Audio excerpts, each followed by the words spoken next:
मुख्यमंत्री उपमुख्यमंत्री आणि आदिवासी आमदारांची बैठक संपलेली आहे। धनगर आरक्षण मुद्द्यावरून आदिवासी आमदार चांगलेच आक्रमक झाल्याचं पाहायला मिळालं होतं। पेसा भरतीच्या सरकारकडून केली जाणार असल्याचं आता समजतंय। कोर्टाच्या आदेशाच्या अधीन राहून मानधन तत्वावर ही नियुक्ती करण्याच्या बैठकीमध्ये निर्णय झालाय। कोर्टाच्या निर्णयानंतर अंतिम नियुक्तीबाबत निर्णय घेण्यात येईल अशी माहिती किरण लहामटे यांनी दिली आहे। मात्र त्याआधी आमदारांनी चक्क मंत्रालयाच्या सुरक्षा जाळीवर उड्या घेतल्याचं पाहायला मिळालं होतं। त्यामुळे एकच गोंधळ उडाल्याचं पाहायला मिळालं।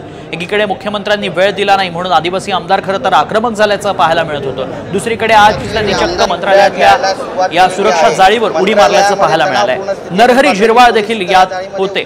त्यानंतर एकच गोंधळ उडाला। अखेर बैठक नुकतीच संपली आहे। 17 संवर्ग पदाची प्यासातली भरती आहे, तर ही सरकारकडनं केली जाणार आहे। सुरुवातीला कॉन्ट्रॅक्ट बेसिसवरती त्यांना रुजू केलं जाणार आहे। याचा निर्णय सायंकाळी 6च्या दरम्यान होणार आहे। आणि सरकारकडनं हे पण ॲश्युअर केलं का जी मुलं समजा आता कॉन्ट्रॅक्ट भरतीवर घेतली झाली, उद्या कोर्टाचा निकाल काय लागेल तो लागेल, परंतु हे मुलं नोकरीवरून काढली जाणार नाही।